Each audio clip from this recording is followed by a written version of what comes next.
La Val Cordevole, stretto e profondo canale di collegamento tra Bellunese e Agordino, è una valle trasversale molto antica che solca l'intera catena delle Dolomiti bellunesi. È un sistema ambientale complesso, alla cui evoluzione morfologica hanno concorso i ghiacciai vallivi, i corsi d'acqua, le frane, le erosioni e la corrosione carsica.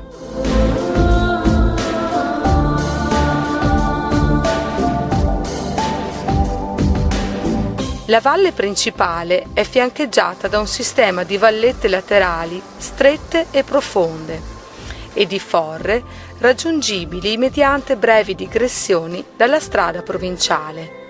Tra queste c'è la Val di Piero.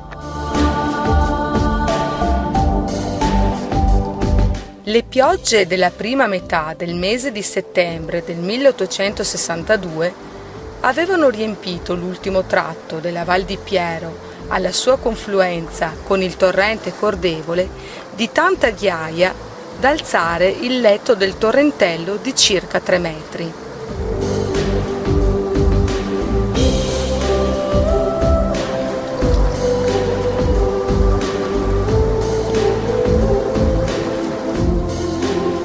Il livello del Gretto aveva raggiunto la quota del ponte che attraversava la valle.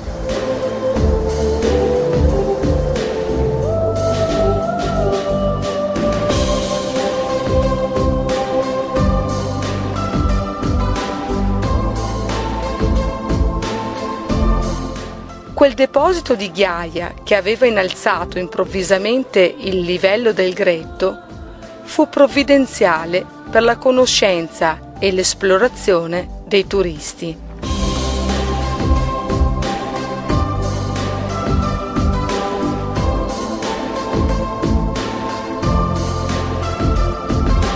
L'imboccatura della Val di Piero si trova poco lontana dal ristorante bar La Stanga.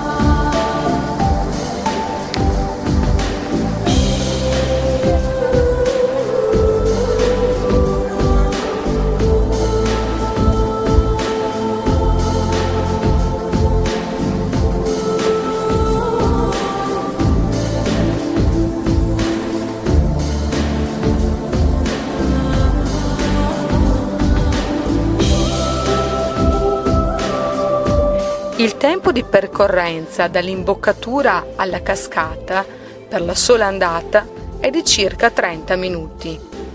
Il percorso non è difficile, ma richiede una certa attenzione nel superamento dei tanti ostacoli che si incontrano, come le roccette, l'acqua e i salti.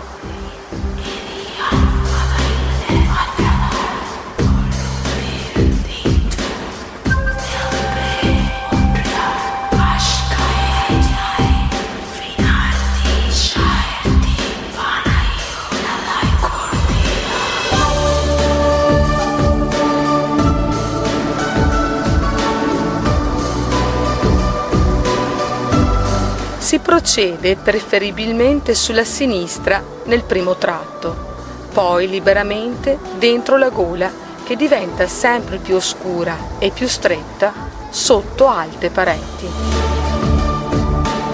Là dove la gola sembra del tutto chiudersi e il rumoreggiare dell'acqua si fa più intenso, dopo una doppia curva ed un tratto strettissimo, la gola improvvisamente si allarga, lasciando lo spazio ad un'ampia stanza dove precipita dall'alto la cascata.